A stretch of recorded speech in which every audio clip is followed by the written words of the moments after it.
Meet Uncle Don. He's the head honcho of the world's largest milkshake company. He's got money, muscle, and a non-stop craving for fresh bananas to produce milkshakes and other snacks. But here's the catch. Uncle Don doesn't grow bananas. Too slow, too expensive. Don would rather just buy them from someone else and focus on refining them into high-value goods, making smoothies, snacks, and banana-flavored protein powder. So every day, thousands of crates of bananas arrive from a distant jungle ruled by a shrewd panda. Panda is a banana tycoon. He's got high-tech banana harvesting robots. He has specialized his industry to produce raw materials like bananas. Naturally, Uncle Don's milkshake empire runs on these affordable bananas. He imports them by the millions from Panda's jungle. Everything is going smoothly. Until one day, Uncle Don sits down with his team and flips through the numbers. His eyes narrow. He sees that every year, the US jungle buys hundreds of billions of dollars worth of bananas from Panda, while Panda only buys a few $1,000s worth of American apples and other items from the US. This, to Don, is outrageous.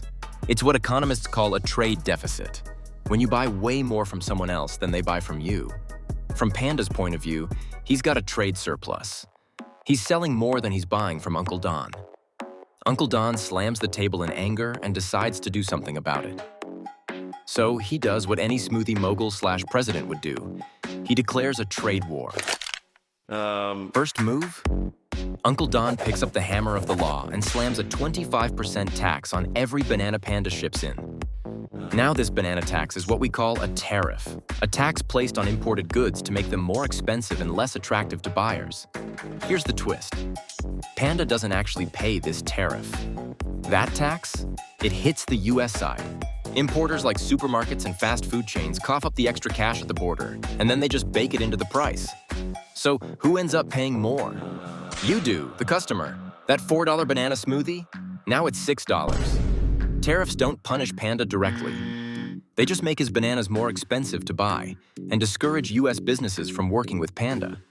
And this is why tariffs aren't just price tags. They're weapons. And Panda? Panda doesn't take this lying down.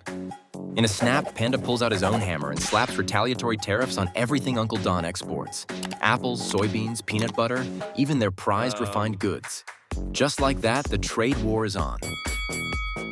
And it's the banana buyers, banana sellers, and innocent customers who suffer. Monkey is tired of this bullshit. But things are far from over. See, the bananas Uncle Don imports aren't just for milkshakes. Some are turned into expensive, high-demand refined goods like banana breads, cookies, and protein powder. These goods are then consumed domestically by US citizens or exported abroad for a profit. And as it turns out, bananas aren't just fruit. They're the raw material that forms the base of an intricate global supply chain that keeps entire industries running. With tariffs raising the price of each banana, factories across America start stalling. Snack companies can't produce their cookies. Smoothie businesses can't access their key ingredients. And nobody knows where to get their next shipment of bananas. It's a total fiasco. Looking around at the chaos, Uncle Don gets an idea. Maybe we shouldn't be relying on foreign bananas at all, he says, stroking his red tie thoughtfully. Maybe it's time to grow our own. It will be more expensive, but these will be made in America, grown by American farmers. It's not just a supply change, it's a philosophy. Economists call it economic nationalism, or decoupling. Some say it's smart. Others say it's a step backward in a globalized world. Uncle Don just calls it common sense. Factories start packing up and leaving Panda's jungle to avoid Uncle Don's tariffs on Chinese goods. Some head to Vietnam, others to India. A few even crawl back home, setting up expensive new farms in Uncle Don's backyard. But this new banana independence comes at a price. Smoothie shops are still paying more for ingredients. American bananas cost more to grow, take longer to ripen, and don't always pass the taste test. Customers grumble, workers get laid off. Banana inflation grows. But mission accomplished, right? No. Uncle Don is still steaming with anger. He's not just mad about bananas anymore. Word on the vine is that Panda's been sneaking into the American banana labs, copying secret banana growing technology, stealing recipes for ultra-compact freeze-dried bananas, and undercutting American products in global markets. Uncle Don storms into a press conference and declares war a second time. He accuses Panda of forcing American companies to hand over their tech if they want to keep their doors open in the jungle. What Don is talking about are intellectual property concerns and forced technology transfers. In other words, Don believes American companies are forced to give away their blueprints and trade secrets just to keep their Chinese offices open. For Don, this isn't just bad business, it's personal.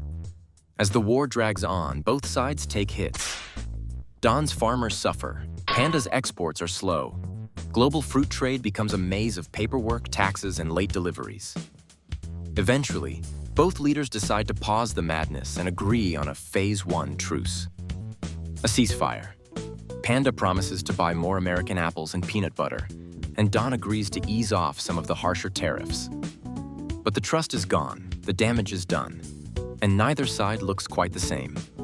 Local businesses and shops rebuild, but cautiously. New supply routes are drawn. Other jungles, Vietnam, Mexico, Thailand, start filling the void once filled by Panda's exports. And both Don and Panda walk away with bruises, battle scars, and battered economies. The US and Chinese trade war wasn't just about bananas. It was about power, trust, and who gets to make the rules in the economy of tomorrow.